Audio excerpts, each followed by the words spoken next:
दर्शने आला भगवद्वारा बजोलेला बाबने भूताचे पापोया बाबा दर्शने आला भगवद्वारा बजोलेला जय जय विष्णुपाल कुमारी बार कुमाई कुमार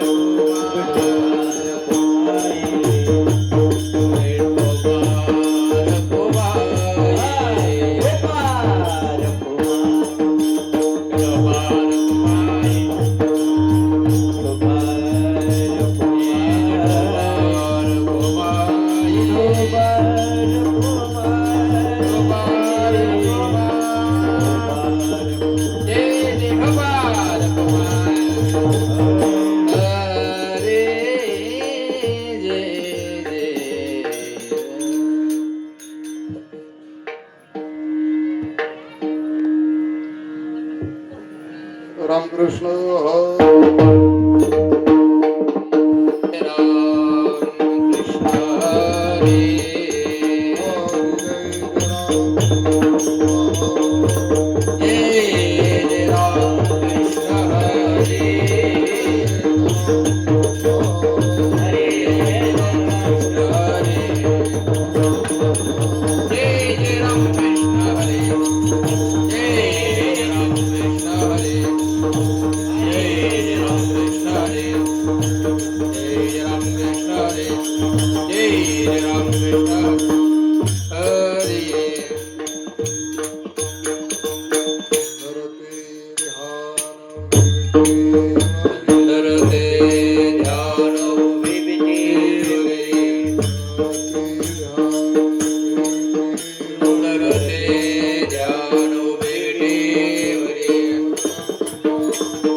पाराई पाठी बोटी अंधकार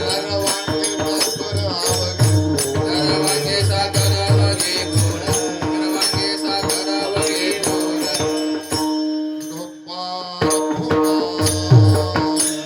विलोपार कुमारी जय जटोबार कुमारी जटोबार कुमारी जटोबार कुमारी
चंदनाचे हात पाय हे चंदन चंदनाचे हात पाय हे चंदन चंदनाचे हात पाय हे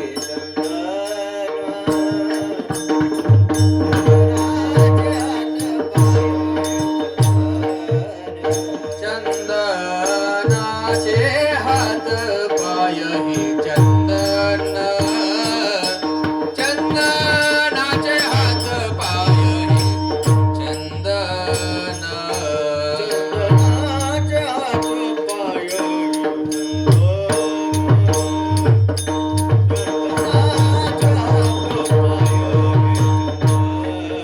परिसना हे हिन कोणे अंग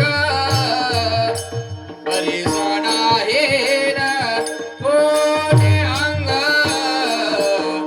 दीपाना हे पाठी पोटी अंधकार दीपाना हे पाठी पोटी अंधकार दीपाना हे पाठी पोटी अंधकार दीपाना हे पाठी पोटी अंधकार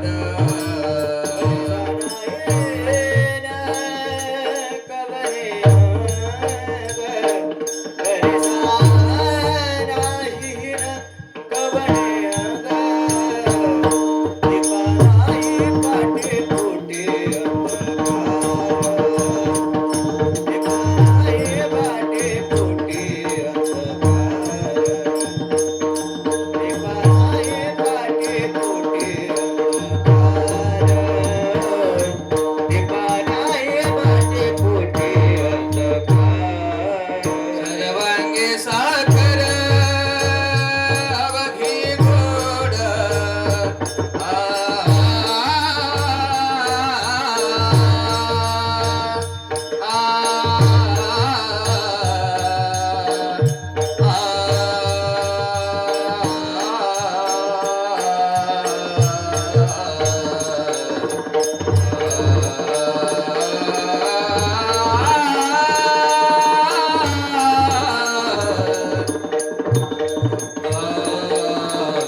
चंदनाचे हात पायही चंदन परिसानाही हीन कवनियं दीपानाही पाटी पोटी अंधकार सर्वांगी साखर अवघी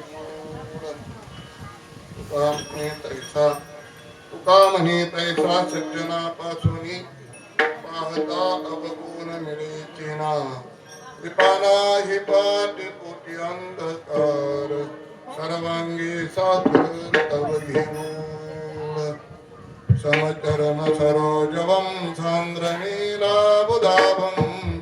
जगननिहित पाणि मण्डनं मण्डनाम् तरुण तुलसी माला कंदरं कंजनेत्रं सदयधवदहासं विठ्ठलं चिन्तयामि विठ्ठलं चिन्तयामि विठ्ठलं चिन्तयामि तुम्ही संत माझिया कडा विठिता कराल पहुडा तरी तुम्हा मानेन एवढा होईन निदयांचे केलिया स्मरण होय सकळ विद्यांचे अधिकरण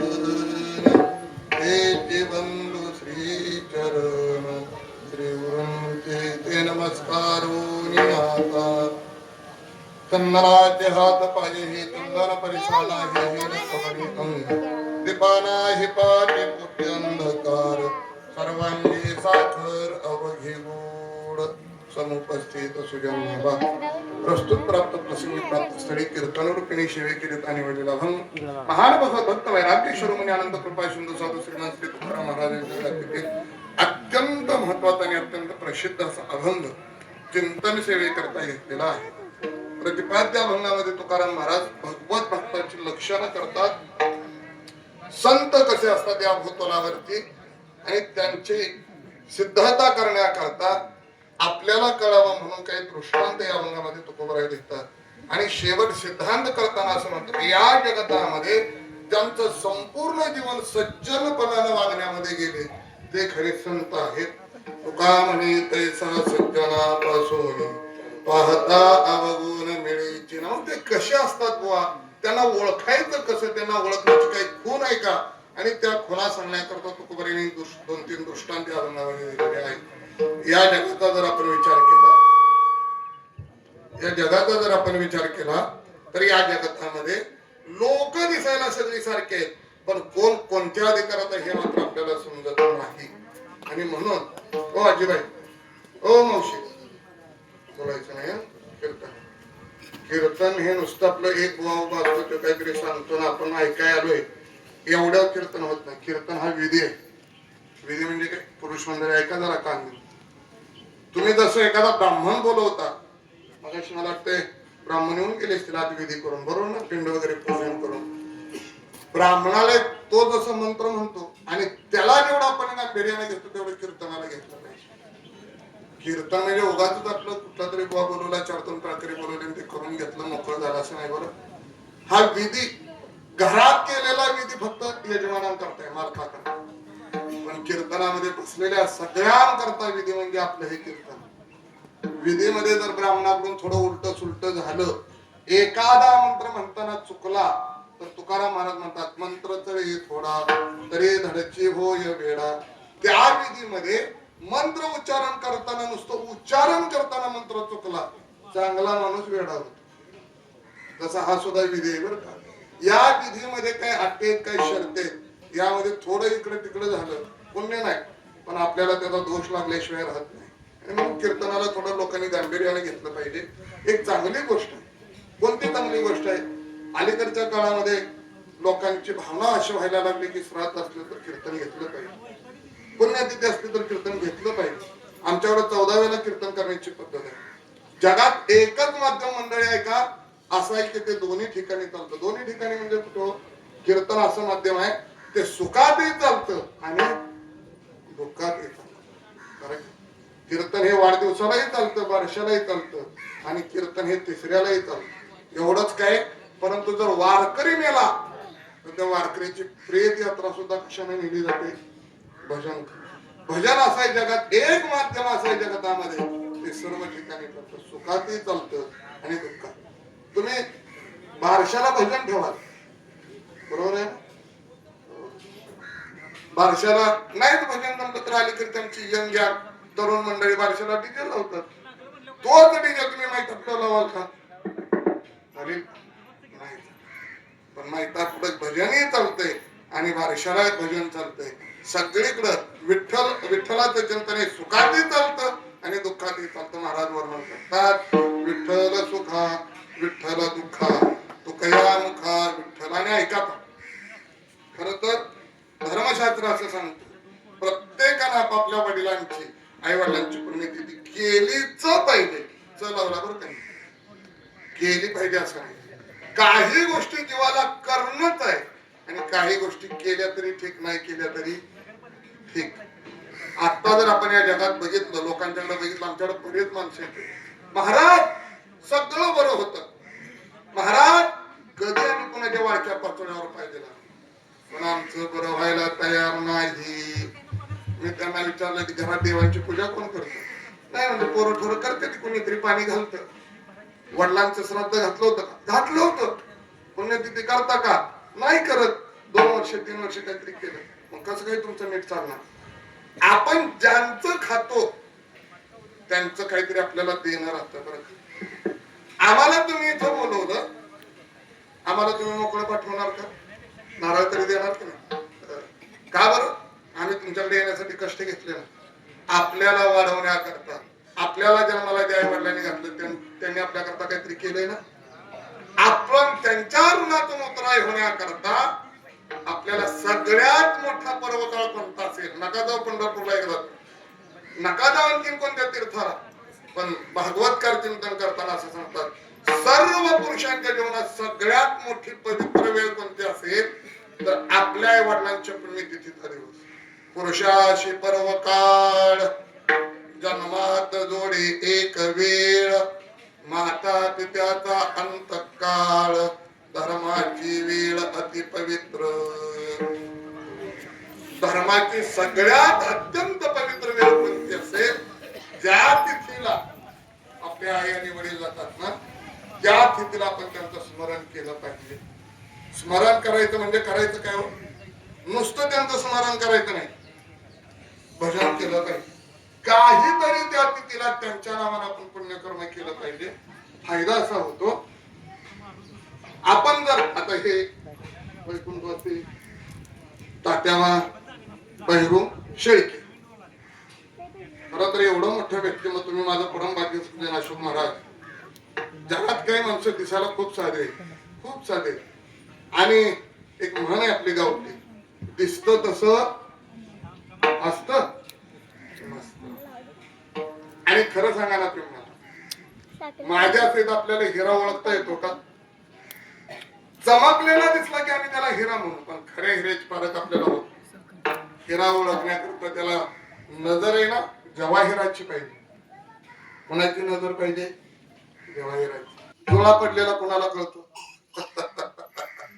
नवीन पोरांना कळायचं, पण जो खरा होतोय ना तो सांगतोय नीट हाल, डोला पडतोय, नीट हाल, डोळा पडतोय. अहो बैल काकरीत म्हणून चाललाय, मग डोळा कसा काय तो? कान आहे.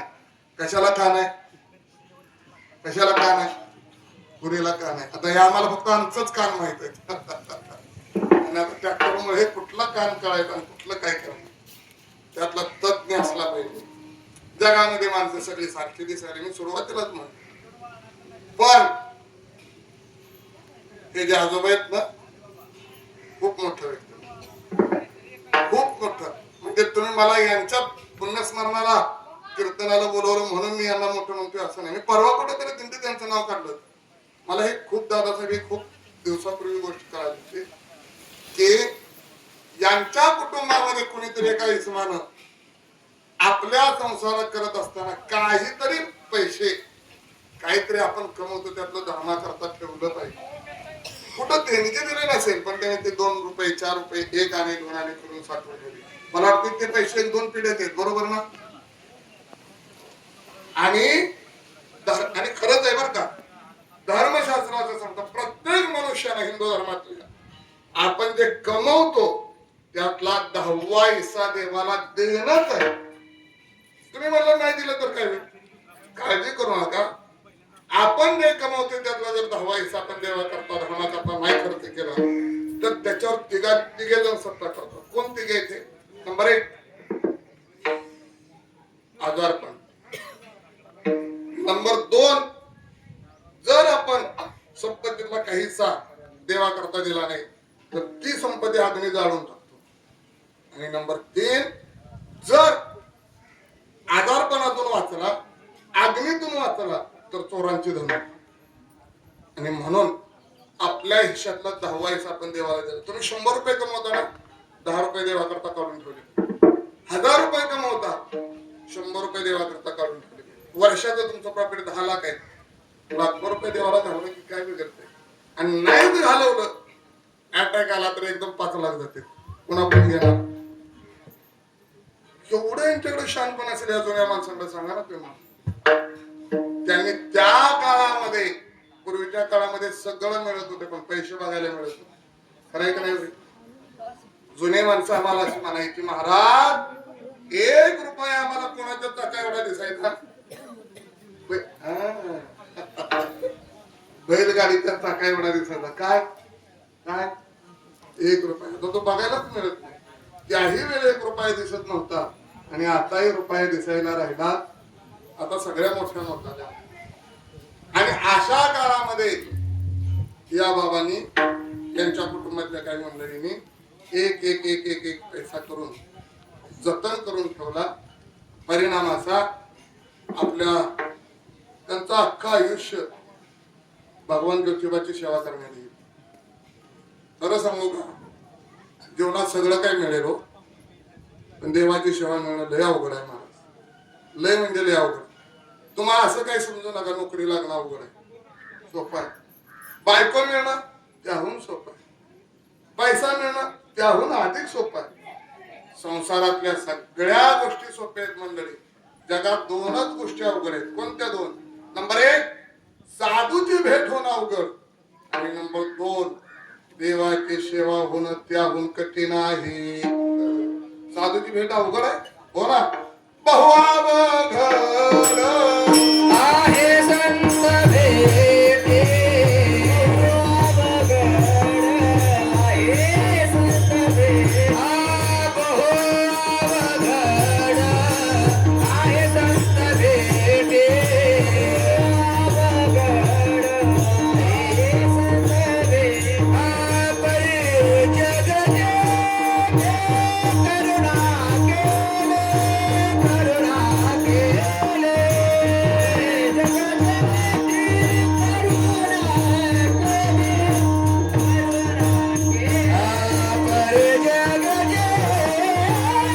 करुणा केले करुणा केले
साधूची भेट कठीण. नंबर 2 देवाची सेवा करणं कठीण.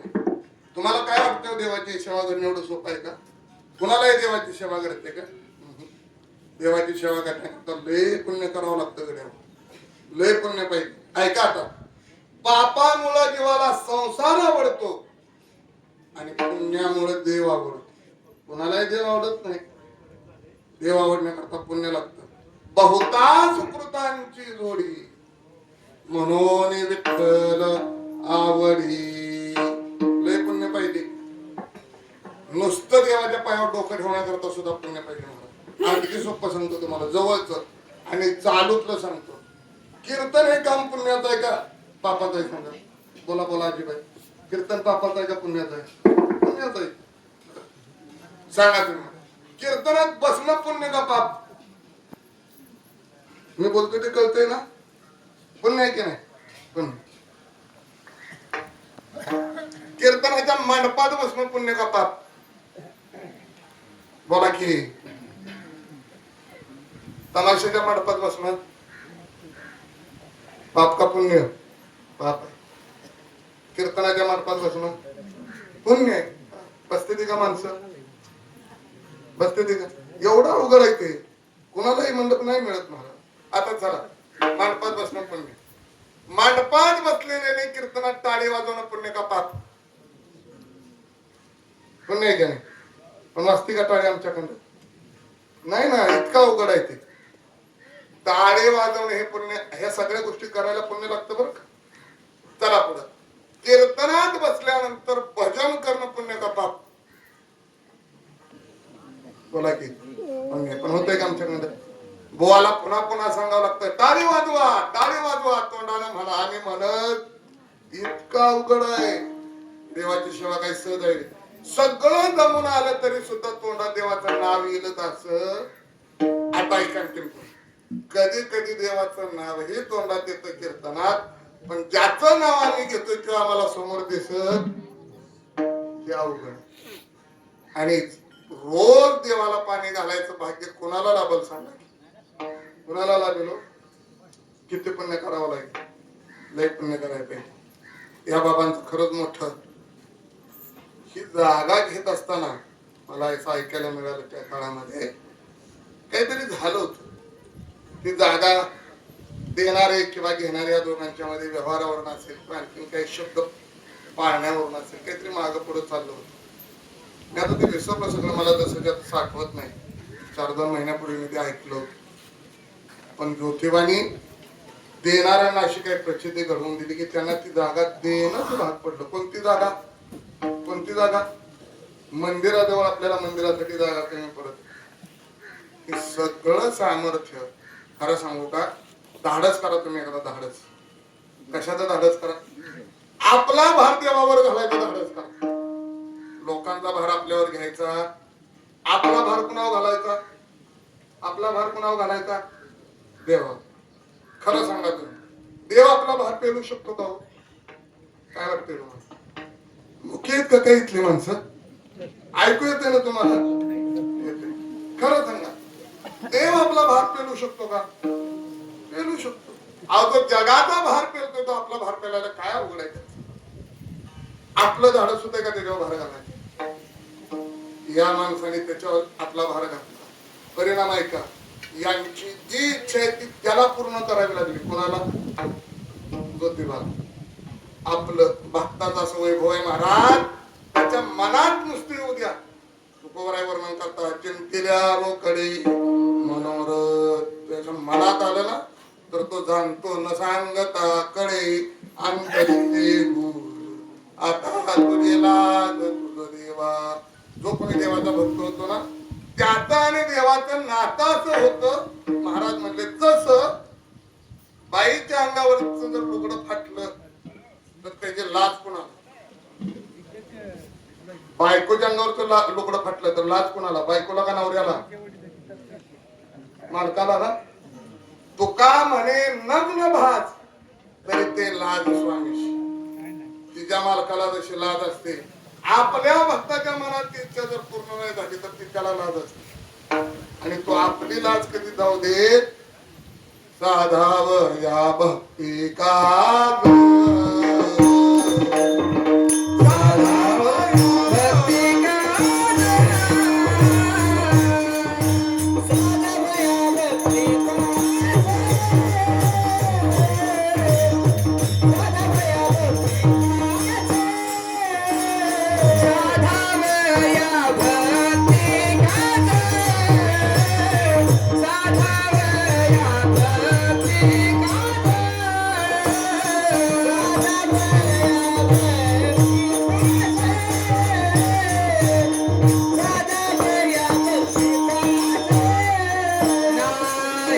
श्वास धरित नाही लाज धरित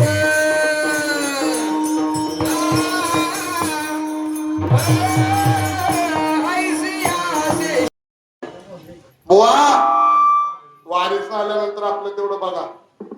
बुवा म्हणजे काळजी करू नका, आलं की लगेच होते. सोनारानं विचारल्याबरोबर बुवाच्या अंगावर काटा उभा राहिला. वारीला निघालो खरं, वारीसून आल्यानंतर यांचं पैसे देत असताना यांना वायदा केला, पण घरात तर रुपया नाही, येणं कुठून नाही. आल्यानंतर यांचं देणं दिलं पाहिजे. देणार कुठलं काय माहित नाही. दशमीचा दिवस उजाडला, पंढरपूरकडे निघायचं वेळ झाली. खांद्यावर पताका घेतली, रामकृष्ण हरी रामकृष्ण हरी रामकृष्ण हरी. माईने मार्गे दिल्यांची मार्गे पंढरीत गेली. जेवढाच विचार मनात येऊन गेला, पुन्हा मात्र त्याचं ध्यान झालं नाही. सगळं लक्ष पांडुरंग. एकादशीचा दिवस येतो, द्वादशी ते विठ्ठल महाराज पंढरपुरामध्ये सोडतात आणि परतीच्या प्रवासाला पुन्हा चितळीच्या दिशेने पायवाट सुरू होते. अखिल कोट ब्रह्मांड नायक श्री भगवान पंढरीश परमात्म्याला लाज वाटायला लागते. हा जर माझा भक्त उद्या गावात गेला आणि गावात गेल्यानंतर सोनार याच्या घरी गेला तर कुठून हा पैसे, याच्यावर कोणती वेळी जर तो सोनार माझ्या भक्ताला काही उलट सुलट बोलला तर, त्याने याच्या घरातल्या भांड्याला हात घातला तर माझ्या भक्ताची प्रतिष्ठा समाजात राहायची नाही. भगवान पांडुरंग परमात्मा अगदी मी हे 30-35 वर्षापूर्वी तो तुम्हाला सांगतोय. पंढरीतून येतो काय, विठ्ठल महाराजांकडून घेतो काय, त्या सोनाराच्या पेढीवर जातो काय, सांगतो महाराज आपण मोठे उपकार केले. काय केलं मी, तुम्ही माझ्या मुलीच्या लग्नात मदत केली. किती झाले तुमचे एवढे, कमरेतून बटवा काढला, त्या बटव्यातून तेवढेच पैसे मोजले, पेढीवर ठेवले आणि येतो म्हणले रामकृष्ण हरी म्हणले निघून. विठ्ठल महाराज चालत चालत चालत मायनीत आली आणि मायनीत आल्यानंतर लक्षात आलं आपला वायदा होता वारीस आल्यानंतर सोनाराचे पैसे द्यायचे. पैसे आपल्याकडे नाहीत, पण जाताना सोनाराची गाठ घेऊन गेलं पाहिजे. महाराज जाता जाता विठ्ठल महाराज तसेच खांद्यावर पताका आहे, मळलेली कपडे, अंगावर असलेली धूळ आणि सोनाराचा घरातून त्या दुकानातून बाहेर पडणार दुपारच्या वेळेत महाराज गेले. सोनार म्हणले बुवा या, सकाळी ठेवून गेला, आज दुपारी आणखीन आला. हा सकाळी कधी आलो, मित्र वाटण चालत होता, आत्ता येतोय, माझी अडचण आहे. मी तुम्हाला वायदा दिला होता द्वादशीला पंढरीच्या वारीस आल्यानंतर पैसे देईन खरं, पण माझ्याकडे जुळणी झालेली नाही, सांगायला आलोय. सोनार म्हणतो तुम्ही सकाळी पैसे देऊन गेलाय. मी आलोच नाही, पैसे कसे काय तुम्हाला. त्याच वारकऱ्यानं सकाळी जे दिलेले पैसे होते ना, तसेच त्या सोनारानं गल्ल्यामध्ये ठेवलेले तशाच नोटा होते. म्हणल्यावर हे बघा पैसे मोजून तुम्ही दिले. विठ्ठल महाराज म्हणतात नाही, मी आता वारीसला येतोय. कोणी केलं असेल हे काम सांगा बरं. फार मी तुम्हाला 400 वर्ष पुराणातलं नाही सांगत, फक्त आता तुम्हाला खात्री नसेल तर चितळी आपल्या जवळ गाव आहे, जाऊन तुम्ही खात्री करा. आजही भगवान परमात्मा भक्ताला मदत करतो, सहकार्य करतो, त्याची सगळी जबाबदारी उचलण्याचं काम करतो. आपलं मात्र धाडस होत नाही, आपलं धाडस होत नाही. आम्ही आमचे हात पाय लावायला, संकट आलं तर आम्ही आमची ताकद लावायला होतो. भक्त स्वतःवर कोणताच भार घेत नाही. ते करतात काय, महाराज म्हणले सगळा भार देवावर घालतात. तुका म्हणे घालू तयावरी भार, वाहू हा संसार देवा पायी. मला या घराची जास्त माहिती नाही, पण तुम्हाला माझ्यापेक्षा घरातली जास्त माहिती आहे. या कुटुंबाने ज्योतिबाची सेवा केली, या बाबाने ज्योतिबाची सेवा केली. यांच्याकडे बघताना तुम्हाला असं वाटतं का यांच्याकडे काही कमी आहे म्हणून? सदन कुटुंब आहे, कुटुंबातली सगळी माणसं समाधान आहेत. त्याचं कारण काय, त्याची छाया नाही यांच्याकडे. अहो जर एखाद्या माणसाने आपल्याला जाता जाता जर हात मारून चहा पाजला तरी त्याचा पिलेला चहा जर आपल्या लक्षात राहत असेल, ज्या माणसानं अखंड आयुष्य त्या भगवान परमात्म्याची सेवा केली तो एवढा निर्दयी असेल का सांगा, एवढा बेमान असेल का देव? आपण केलेल्या सेवेचं तो ऋण कसं त्याच्या अंगावर ठेवू? नाही ठेवत. आणि म्हणून आपण अशा माणसांची सेवा केली पाहिजे. अशी माणसं जगात ओळखता येणं कठीण आहे महाराज. यांना ओळखण्यासाठी काही खूण आहे का? महाराज एक खूण सांगतात, ती माणसं कशी असतात. महाराज म्हणले त्यांचं सर्वांग त्यांचे हात सुद्धा चंदनासारखे असतात, पायही चंदनासारखे असतात. असं पहिलं चंदनाचे हात पाय हे चंदनाचे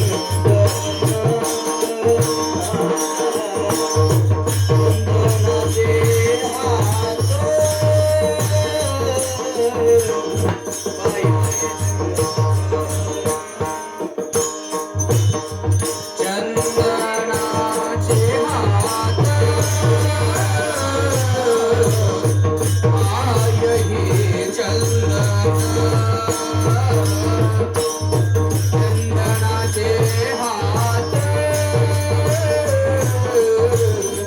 पाय हे चंदनाचे हात पाय हे चंदनाचे हात पाय हे चंदन चंदनाचे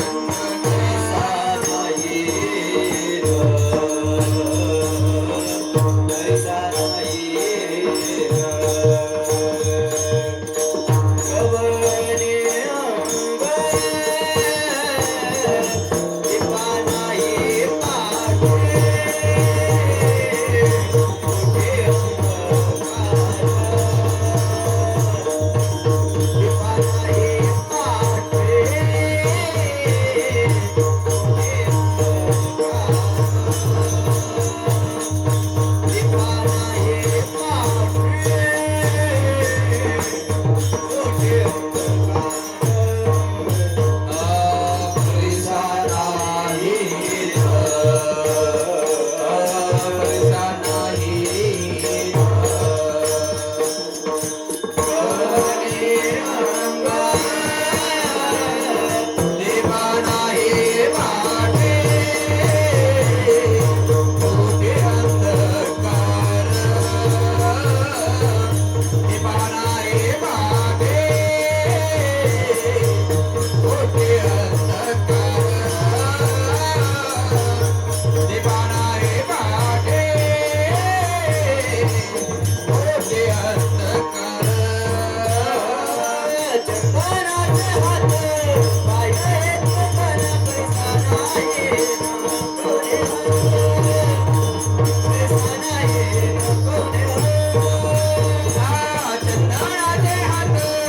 पाय हे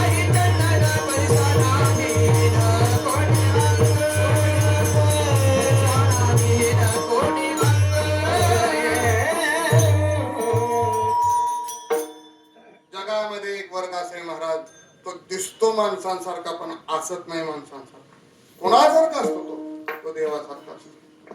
त्याला साधू असं म्हणतात, त्यांना संत असं म्हणतात, त्यांना महात्मा म्हणतात. त्यांचं राहणं आपल्यासारखंच असतं, बोलणं आपल्यासारखं असतं, चालणं आपला. ते वर्तत असती देही प्रिय देही ना माझ्या ठाई आणि तयांचे हृदयी ते प्रेमी तयांच्या हृदयी समग्र असे ज्ञानोबराय चिंतन करताना असं म्हणतात. ते त्यांचं माणसासारखं दिसणं हे केवळ आपल्याला पडलेली भुरळ आहे. माणूसपणाची भांब असा ज्ञानोबरांनी घेतलेला शब्द. ते माणसासारखे दिसतात पण ते माणसासारखे नसतात. असतात कसे ते देवासारखे असतात. कसं काय त्यांना ओळखावं, काही लक्षणं काय काय. आणि म्हणून त्यांना ओळखण्याकरता तुकाराम महाराजांनी एका झाडाची उपमा दिली. कोणतं झाड आहे होते? संत कशा असतात झाडासारखे? कोणत्या झाडासारखे असतात संत? चंदनाच्या झाडासारखे. चंदन आपल्या सगळ्यांना परिचित. मानात रानात बांधावर आलेला असतो. कसं आहे हा चंदन?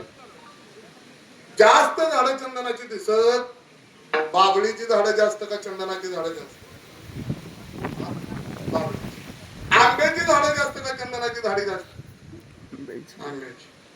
चंदन दुर्मिळ आहे महाराज. शैले शैले न माणिक्यम मुक्तिकम न कधी कधी साध हो नाही सर्वत्रम. चंदनम न वने वने. जंगल खूप आहे पण स्पेशली चंदनाची जंगल खूप दुर्मिळ आहे. तसं जगात लोक भरपूर पण चांगली माणसं लय वाईट, लय कमी आहेत महाराज, लय कमी. चांगली माणसं बघायला मिळणं कठीण.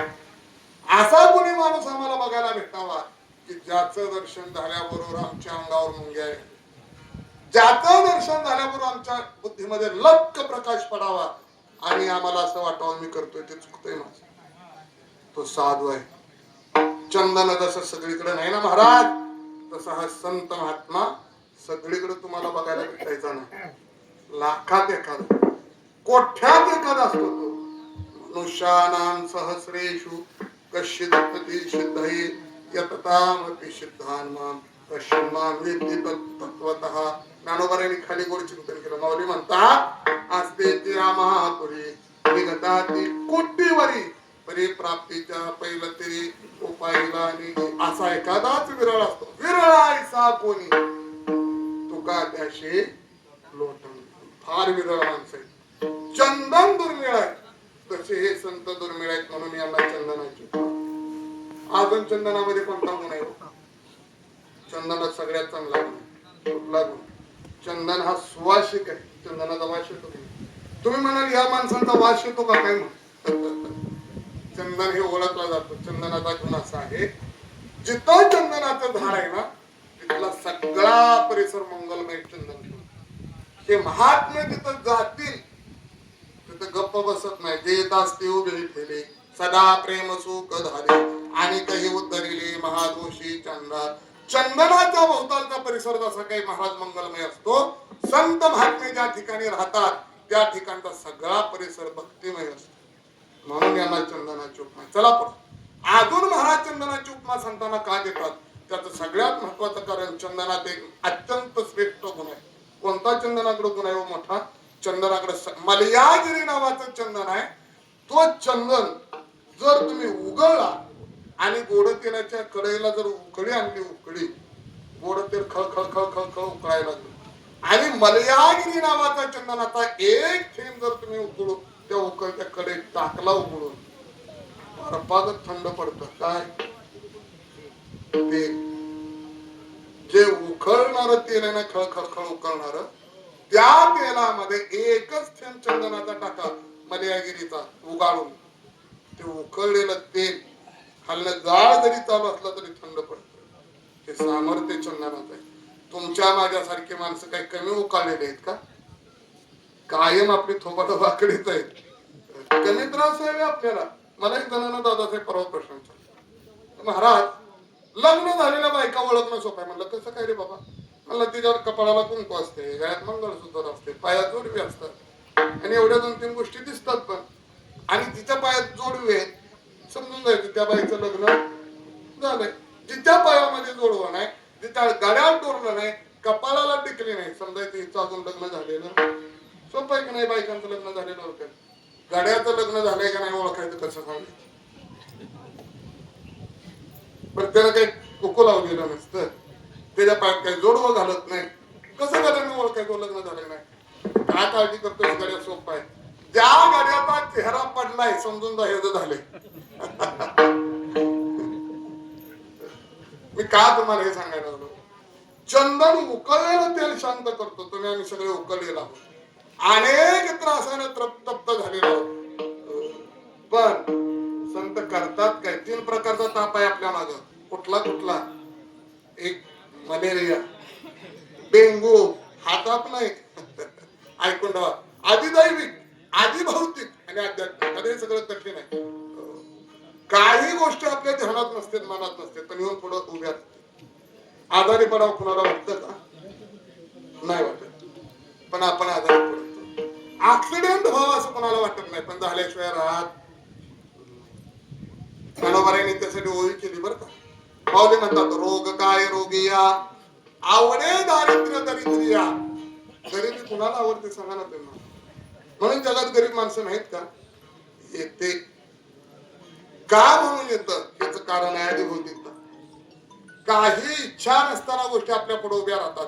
तो तापाचा प्रकार आहे. आणि चंदन तुमचं उकळलेलं तेल शांत करेल. पण अनंत जीवाच्या पाठीमागे लागलेला अनादी कालापासूनचा जो हा त्रिवेद ताप आहे ना, महाराज म्हणतात नुसतं ह्यांचं पाय बघितलं तर तो लांब जातो. त्रिवेद तापाची झाली बोळवण देखिल्या चरण वैष्णवांचे. चंदन नुसतं तप्तपणा तापलेलापणा तुम्हाला तापलेलं तेल थंड करेल, पण पाप नाही घालू शकत. संत जीवाचा तापही घालवतात आणि तुमचं पापही घालवतात. पाप ताप दैन्य धाया झालिया भेटी हरिदासांचे, झालिया भेटी हरिदासांचे. पाप ताप दैन्य धाया उठावोके, झालिया भेटी हरिदासांचे, झालिया भेटी हरिदासांचे. पाप ताप दैन्य धाया उठावोके, झालिया भेटी हरिदासांचे, झालिया भेटी हरिदासांचे.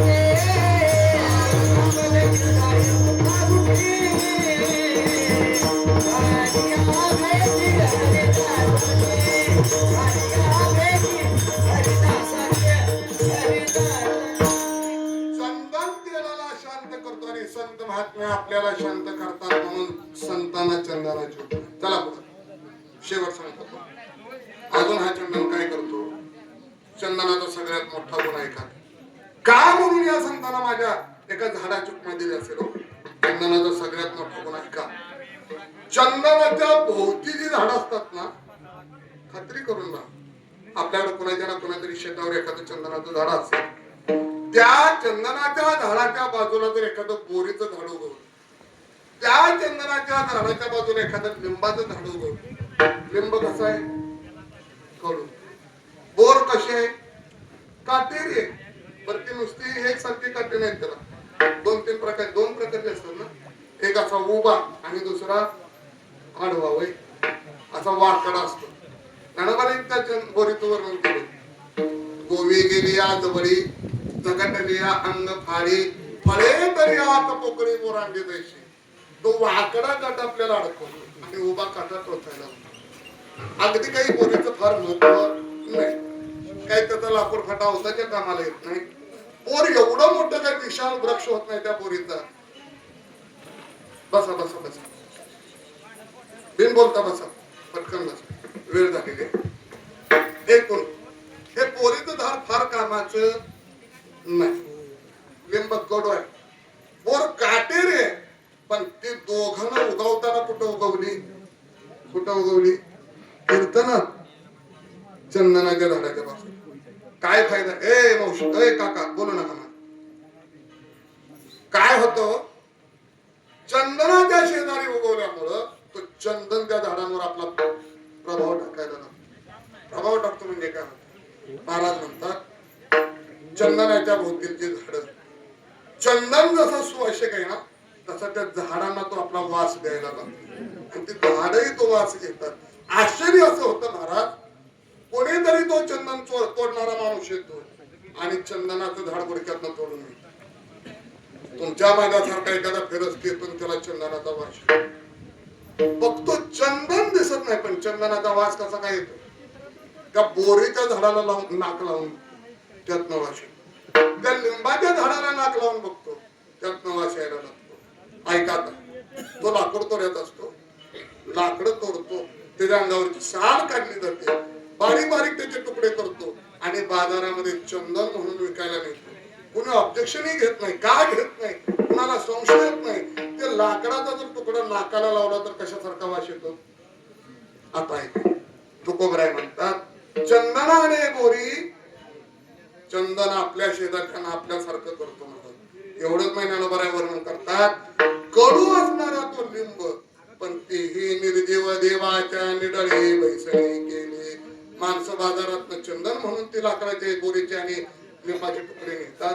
त्या घरी गेल्यानंतर उघडायला लागतात आणि अत्यंत निकृष्ट असणारा हा चंदनाचा लाकूड किंवा त्या लिंबाचं लाकूड पण केवळ चंदनाच्या संगतीमध्ये येतं. ते कुणाच्या तरी देवालयाच्या घरात जातं ते उघडलं जातं आणि उघडलेला गंध कुठं लावला जातो? देवाच्या कपाळावर. त्या पोरीलाही देवाच्या कपाळावर बसण्याचा मान मिळाला. कुणामुळे? ही चंदनाच्या संगतीचा फायदा आहे. आणि म्हणून तुकोबारे म्हणतात, चंदन जसं आपल्या सभोवतालच्या निकृष्ट दर्जाच्या झाडांना सुद्धा मोठं देवाच्या मस्तकावर देवाच्या कपाळावर बसण्याचा मान मिळवून देतो. हे संत महात्मे महाराज तुमच्या माझ्यासारखे सामान्य सामान्य सामान्य जीवांचा अंगीकार करतात आणि काय करतात? त्यांना आपल्या जागेवर आणून बसवतात नाही, नाही त्यांना देवच बनवतात. आपणासारखे करत येतात का नाही काळ वेळ तया लागी. असे अनेक गुण चंदनात आहेत. म्हणून महाराज संतांना चंदनाची उपमा देतात. चंदनाचे हात पाय ही चंदन. पण याही चंदनामध्ये तुकोबारायांना कुठेतरी दोष दिसला आणि म्हणून तुकोबारायांनी संतांना दुसरी उपमा दिली अभंगामध्ये. कोणती? परिसाना हे न कवणे अंग. परिस माझे संत म्हणते परिसासाठी. परिस माहित आहे? परिस परिस माहित आहे? परिस ऐकून माहित आहे का? म्हटलं बघितलंय मग आलोच असतो तुमच्याकडे. परिस नावाचा दगड आहे. हा परिस काय करतो? परिसाचा असा एक महत्वाचा गुण आहे. परी जर लोखंडाला लावलं तर त्या लोखंडाचं काय होतं? सोनं. आता किती कॅरेट होतं ते मला माहित नाही बरं. परिस परिसा लोह परिसाची नस आहे. परिस आहे. परिस दगडच असतो तो. आता मी असं ऐकलंय महाराज, हा परिस अजून आहे बरं का. ज्यांना कोणाला परिस पाहिजे ना त्याने ऐकून घ्यावा. परिसाचा गुण आहे.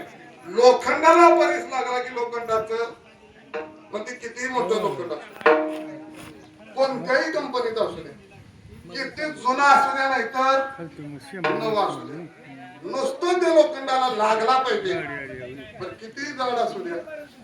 समजा तुम्ही एखादा अँगल तो 500 किलोचा आहे आणि त्या चॅनलला तुम्ही आणून जर परिस लावला 500 किलो लोखंडाचं काय होणार?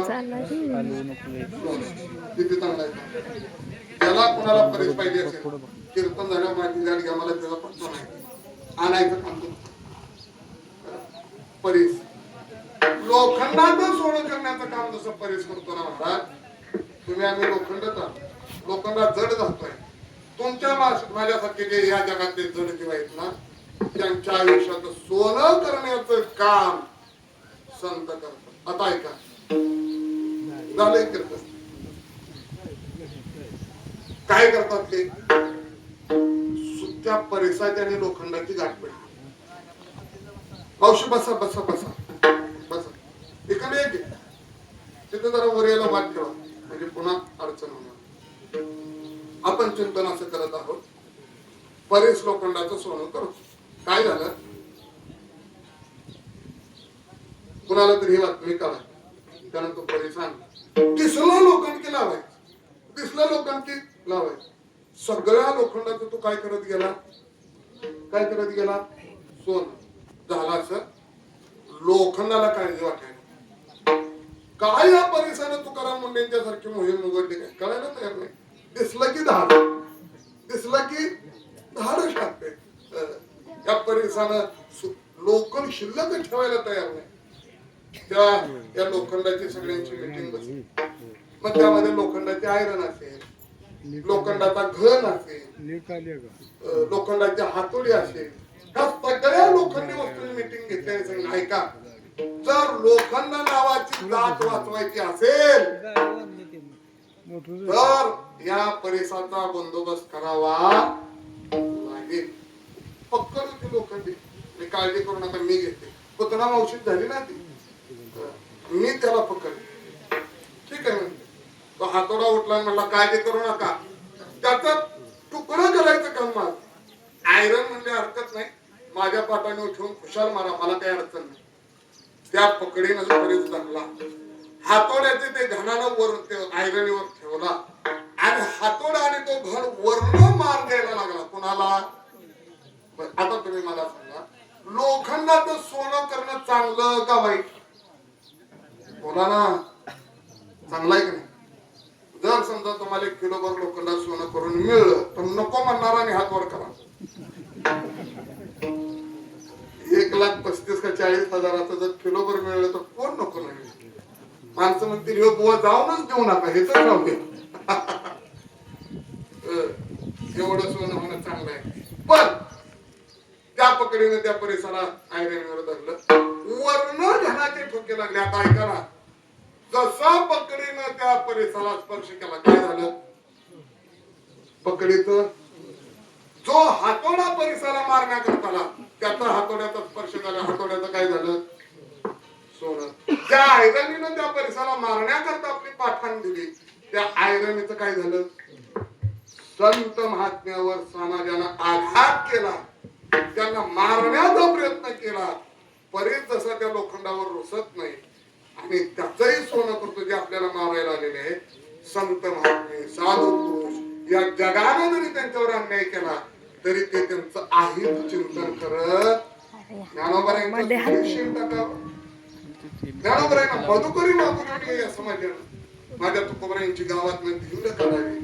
तरी सुद्धा ज्ञानोबरायांनी अंतःकरण मोठं करावं म्हणावं. आता विश्वात्मते तेने वागेत्मे दोषावे दोषोनी मद द्यावे असा यदाने. काय मागितलं ज्ञानोबरायांनी या जगाकरता? ज्या जगाने ज्ञानोबरायांच्या आई बापांना मारलं, देहांत प्रायश्चित्त घ्यावं लागलं, त्या ज्ञानोबरायांनी या जगाकरता काय मागवलं सांगतो. माऊली म्हणतात किंबहुना सर्व सुखी पूर्ण होनी भजे आदि पुरुषी अखंडित.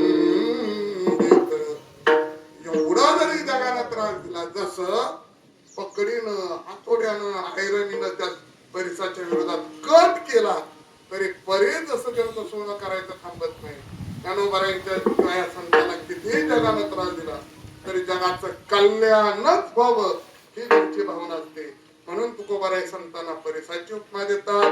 ऐकतात तुकोबरायांना ते परिस फारसा बरा वाटला नाही आणि म्हणून महाराजांनी संतांना तिसरी उपमा दिली ती दिव्याची. का दिव्याची उपमा दिली असेल? दिवा काय करतो? ज्ञानोबराय वर्णन करतो. आपण स्वतः जळतो. दिवा काय करतो? स्वतः जळतो आणि उजेड दुसऱ्या. संत महात्मे स्वतः झिजतात आणि जगताचं कल्याण करतात. म्हणून संतांना दिव्याची उपमा देतात. तुकाराम महाराजांना त्या दिव्याची उपमा कुठेतरी कमी वाटली. दिव्याकडे एक चांगला गुण आहे महाराज. कोणता? दिव्याकडे भेदभाव नाही. भेदभाव नाही. कोणता भेदभाव नाही? माऊली वर्णन करतात घरची उजेड करावा का पारकी अंधारू पाडावा हे नेनवेची गा पांडवा दीपोदयसा. घरच्याला उजेड द्यायचा आणि तोच दिवा आपल्या घरातला दिवा जर शेजाऱ्याच्या घरात नेला तर अंधार पडतो का? उजेड. एवढंच काय महाराज, तो जसं घर मालकाला उजेड देतो, रात्री झोपल्यानंतर जर समजा चोर आले म्हणून तो अंधार करतो का?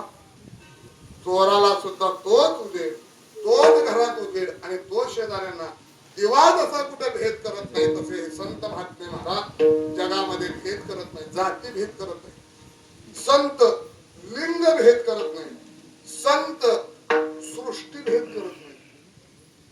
म्हणजे काय? म्हणून सगळ्या जातीत संत आहेत. सगळ्या सोनार जातीत संत आहेत की नाही? काय नाव आहे त्यांचं? नरहरी महाराज.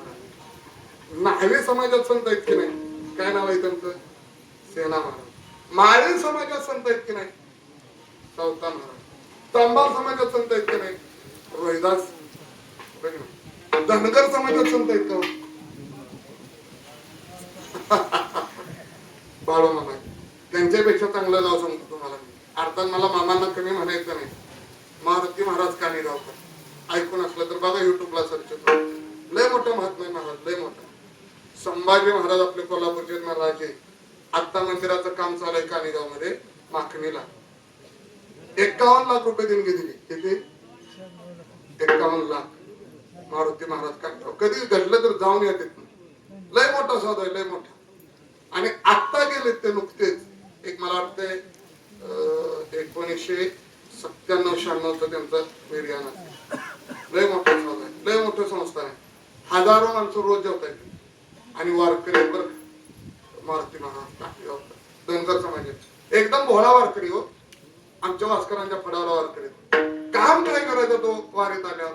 आमचे हे बाबा जसे पताका घेतात ना दिंडीत तसं 7 नंबरचा झेंडा त्यांच्याकडं फडावला वारकरी वास्करांचे. झेंडा कोण घेतं दिंडीत माहिती आहे का? ज्याला टाळ वाजवता येत नाही, ज्याला भजन म्हणता येत नाही, त्याच्याकडे काम कुठलं झेंडा घ्यायचं आपलं. आणि त्यात तुमचा धनगर समाज जो आहे ना चालायला लय कठीण गडी. तर यांच्याकडे जर 1 नंबर हा झेंडेकरी असला तर दिंडी पळालीच म्हणून समजायची. पण त्यांना लागून चालायचं असतं ना. मारुती भाऊंच्याकडे झेंडा होता. फडावर एक दिवस गेले मारुती महाराज आणि मारुती महाराजांना फडाचे मालक तत्कालीन आबासाहेब त्यांना म्हणायचे. आबाने सांगितलं मारुती बुवा आज कीर्तन तुम्ही करा. ज्यानं कधी काही रामकृष्णाशिवाय दुसरं काही म्हणलं नाही, एक अभंगांच्या पाठ नाही, त्या मारुती भाऊंना फडावर कीर्तन करायचं म्हणजे जिथं उभं राहणारे ना ऐकणारे सगळे कीर्तनकार असतात त्यांच्या समोर कीर्तन करणं म्हणजे फडावर कीर्तन करणं असं आहे. मारुती भाऊंच्या डोळ्यातच पाहिजे. गुरुजी होते, गुरुजी पुढे होते. आबा माझी चेष्टा करता का? नाही मारुती भाऊ तुझी चेष्टा कशाला करतो? अरे खरंच आज तू कीर्तन करायचं एकादशी वैशाखीची वारी. गुरुंच्या पुढे बोलतायत. डोक्याचा पटका काढला, आपलं पायाचं दर्शन घेतलं, तुटा गवलं. कीर्तनाचं भजन सुरू झालं. चोपदार मारुती भाऊंच्या पाया पडायला गेला. मारुती बुवा तुमचं कीर्तन नाही कसं नाही. गुरुची आज्ञे पटका बांधला. कोणीतरी चोपदारानं उपरणं लागतं म्हणून उपरणं आणून दिलं. आबासाहेबांचं दर्शन घेतलं आणि जाऊन कीर्तनाचा विणा गळ्यात घेतला. ज्या माणसानं अखंड आयुष्यामध्ये फक्त झेंडा वाजवलेला होता, रामकृष्ण हरीशिवाय त्यांना काही म्हणता येत नव्हतं, तेच मारुती महाराज घोंगड्यावर उभे राहिले आणि तिथं ऐकायला 100-500 कीर्तनकार होते. त्या सगळ्यांच्या पेक्षा उजवं बोलले. ही त्यांची सेवा. आता ऐका त्यांच्या जीवनात लय चमत्कार घडले.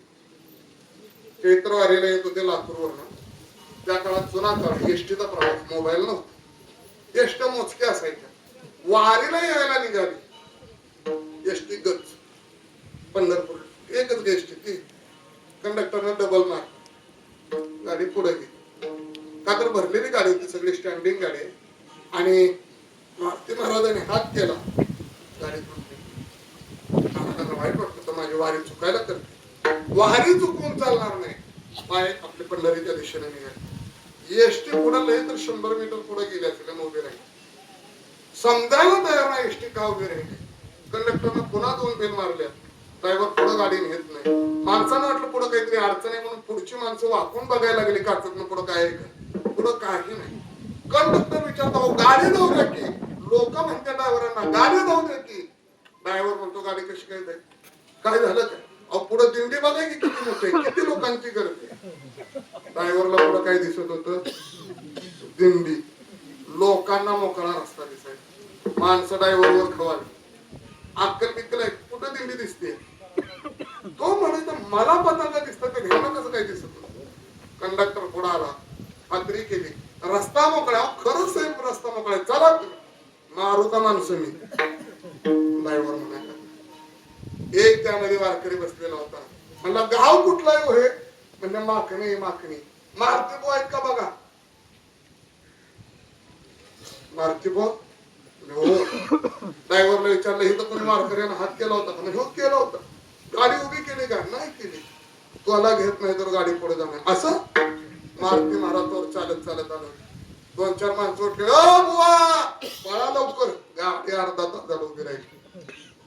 महाराजांना बोलवलं.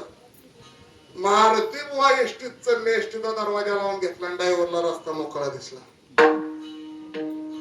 काय मला कमाला सांगा. हे सेवेचं फळ आहे की नाही.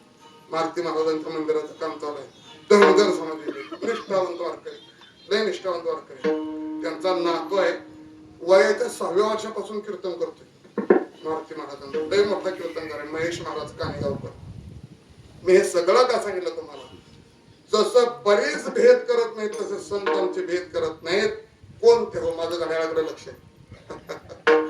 संत हे सगळ्या जातीतल्या लोकांचा उद्धार करतात आणि म्हणून परेशान आहे त्यांचा नाही भिन्न कोणी अंग.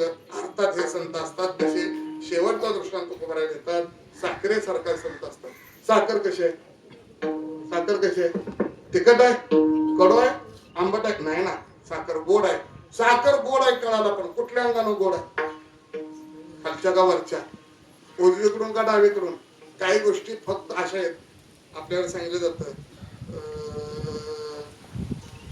हर एक गोड आहे, वर्ण का आतनं? खालच्या आत काय असते? गोड आहे का? वरचा भाग गोड, आतला भाग टाकून दे. काही गोष्टी खाण्यालायक वरच्या भागात आहे, खरीत वर्ण खायची. आंबा खायला घेतला तर वरचं टाकायचं नाही, आतलं टाकायचं, मधलं नुसतं गाभा खायचा. बरोबर ना? साल पण टाकतो आपण, आतली पोय टाकतो. जर समजा पेढा खायला घेतला तर काय टाकायचं आणि काय ठेवायचं? सगळं टाकायचं. साखर खायला घेतली तर सगळी खाते का? तर ते सगळ्या अंगाना गोड आहे. ही माणसं कशी आहेत महाराज? म्हणजे कसे आहेत? तुका म्हणे ते सज्जनापासून ज्यांच्या जीवनामध्ये एकही दोष बघायला मिळत नाही, असे हे संत महात्मे असतात. आणि म्हणून महाराज म्हणतात त्यांचं आपण पुण्यस्मरण केलं पाहिजे, पुण्यवंत व्हावे, नेता सज्जनांची नावे. सेवा संपलेले. मी फक्त एक शंका जाता जाता या अभंगातली सांगतो तुम्हाला, माझी जबाबदारी आहे म्हणून. जर तुकाराम महाराजांनी संतांना चंदनाची उपमा दिली तर ती सोडून पुन्हा तुकाराम महाराजांनी दुसरी कोणती उपमा दिली? चंदन परिसाची उपमा का दिली? जर महाराजांनी परिसाची उपमा दिली तर ती परिसाची उपमा दिलेली असताना दिव्याची का दिली? आणि दिव्याची उपमा दिलेली असताना पुन्हा साखरेची का दिली? तुकाराम महाराजांना चंदनामध्ये कोणता दोष दिसला? तुकाराम महाराजांना परसामध्ये कोणता दोष दिसला? आणि तुकोबरायांना दिव्यात कोणता दोष दिसला? जे दोष माझ्या संतांच्यात नाही त्याचं चिंतन फक्त 2 मिनिटात करायचं. एकदा हाताने टाळायला मुखानं भजन करू. चंदनाचे हात पाय हे चंदनाचे हात पाय हे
संतांना चंदनाची उपमा देतात आणि ती चंदनाची उपमा दिलेली असताना ती थांबवतात आणि पुढे परिसराची उपमा. असं तुकोबरायाने चंदनात कोणता दोष दिसला की जो तुकोबरायाने संतांना देताना पुन्हा तुकोबरायाने दुसरा दृष्टांत द्यावा लागला?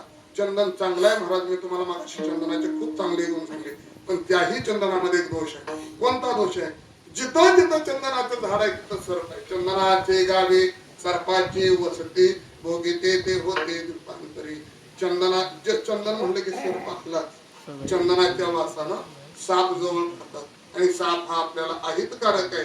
तसं संतांच्या जवळ मात्र सर्प नसतो आणि म्हणून तुकोबरायांना चंदनाची उपमा संतांना योग्य वाटत. एक कारण. दुसरं कारण असं, मी मगाशी तुम्हाला सांगितलं की चंदनाच्या संगतीत येणारं बोरीचं झाड असेल ना तर लिंबाचं झाड असेल, त्याही झाडाला चंदन, आपल्या सगळ्या झाडांना चंदन जरी आपल्यासारखं बघ. ए उतरा, ए शिक्षक, ए थांबा, मी सांगतो, ठेव ठेव बस आहे माझ्या लक्षात आहे.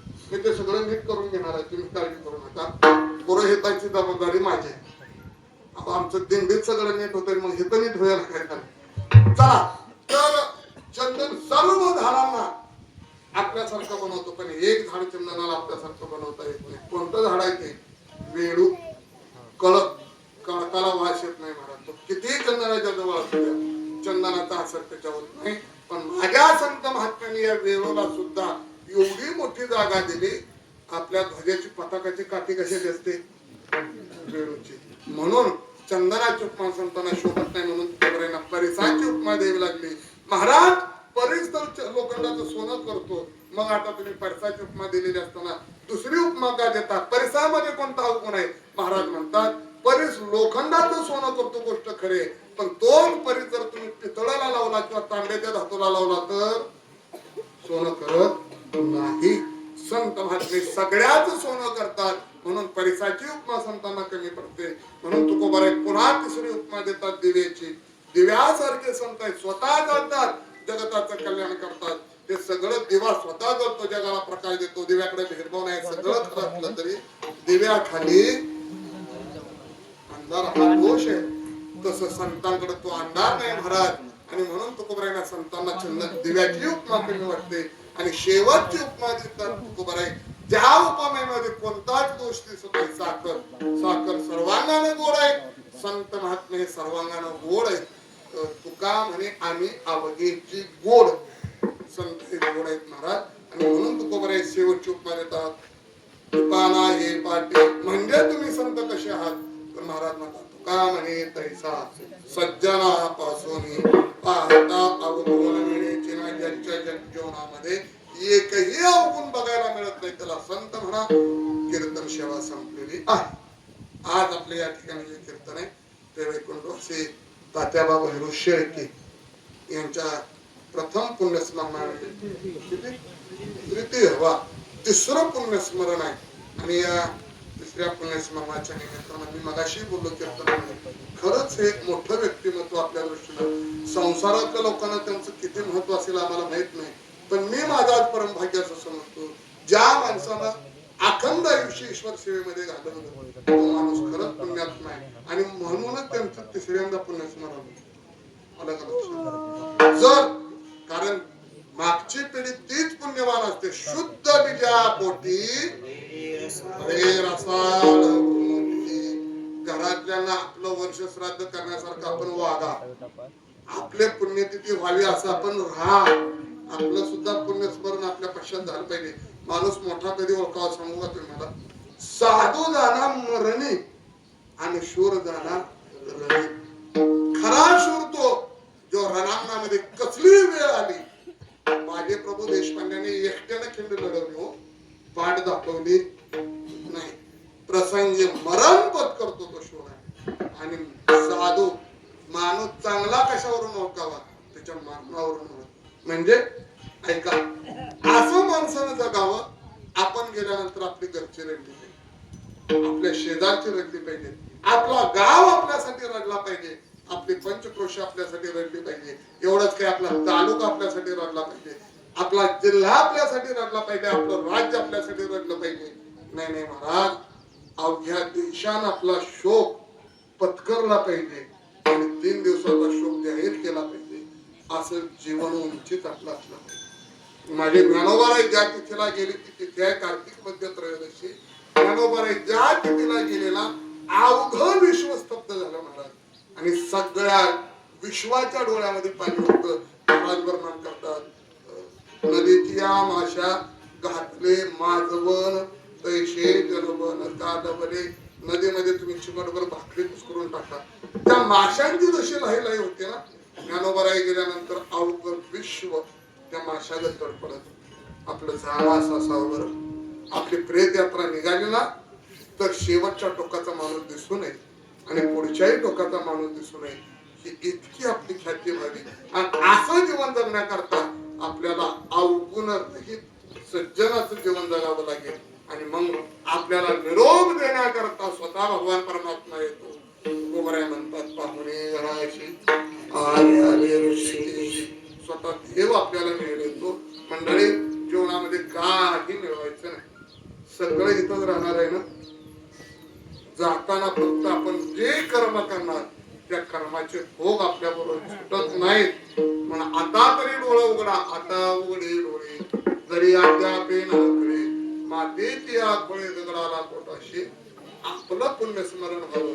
माणसाने आपल्या तुका म्हणे एका मरणेची सरे उत्तमती उरे कीर्ती कीर्ती रूपा मरावे परी कीर्ती रूपी उरावे असं आपण सर्वांनी जीवन जगावं मी सर्वांना प्रार्थना करतो. या ठिकाणी खरंच मी माझं परम भाग्य समजतो.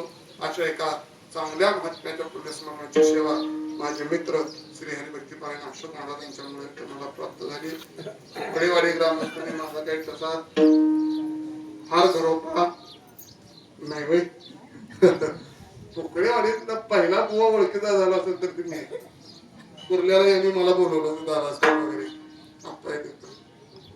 बरं वाटतं पण या गावाला आल्यानंतर आपली सगळी माणसं प्रेमळ आहेत, मोकळ्या मनात, शुद्ध भावनेचे आणि तुमची सेवा खरंच देवाला आवडण्यासारखी शेवटी भोळी असू दे पण ती देवाला आवडते. तेव्हा पुकळेवाडीला येताना काही मन नाराज होत नाही. आणि म्हणून महाराजांनी सांगितलं की त्यांना कुठला तरी मोठा बुवा पाहिजे होता. आता मोठा मिळणार नाही पण आपला बुवा मला मानून घ्या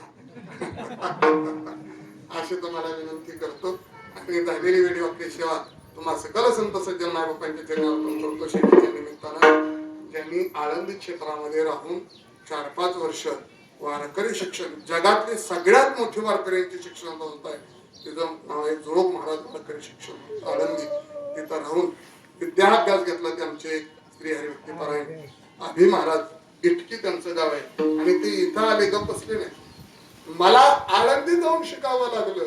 माझ्या परिसरातल्या मुलांना इथं शिकता यावं म्हणून त्यांनी स्वतः वारकरी शिक्षण संस्था सुरू केलेली आहे. इटकीमध्ये मुलं त्यांच्याच संस्थेतले तेही तो उभे हजर झाले.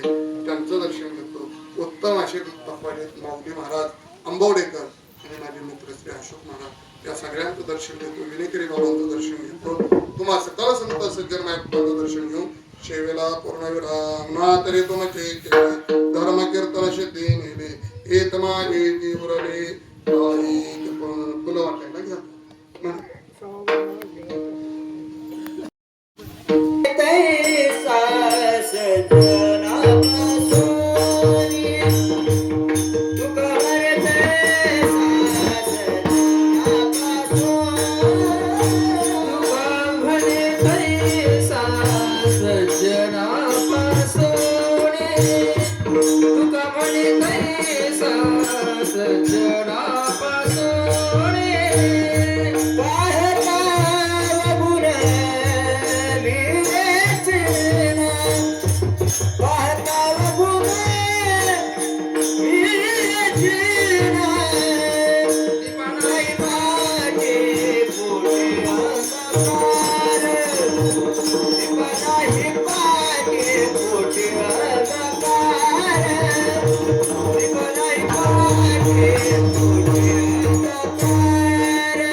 फुलं टाकायला जवळ या सगळे फुलं टाकायला वाणी कपले तेरे सावर रे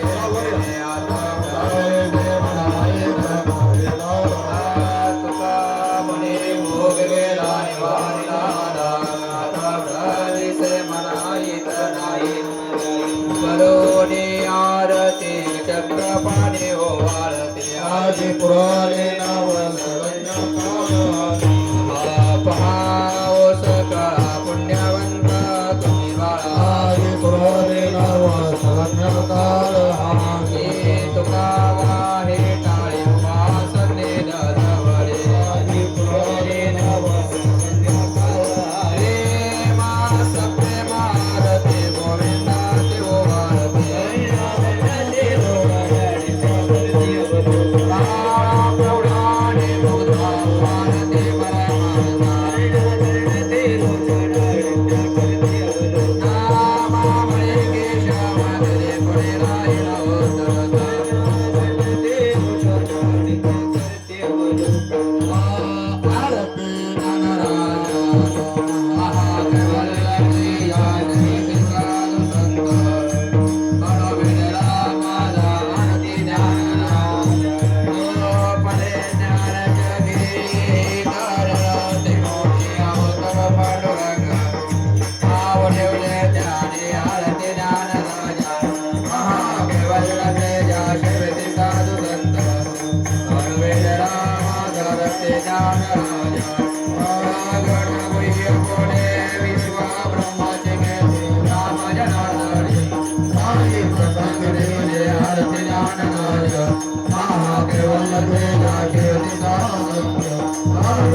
मागणी ते का तुझा प्रति दिसले तरी आहे पाय पांडुरंग या संताचे निर्वेचे मागणी पायी नमा तुका म्हणे आता उदार तू होई मज ठेवे पाय संताचे ऐका ज्ञानदेव तुकाराम भजन होईल आणि भजन झाल्यानंतर जेव्हा पुंडलिक वरदा म्हटली जाईल त्या पुंडलिक वरदेला आपण सर्वांनी हातातली पुष्पाची वृष्टी करायची आहे ज्ञानदेव तुकाराम ज्ञानदेव तुकाराम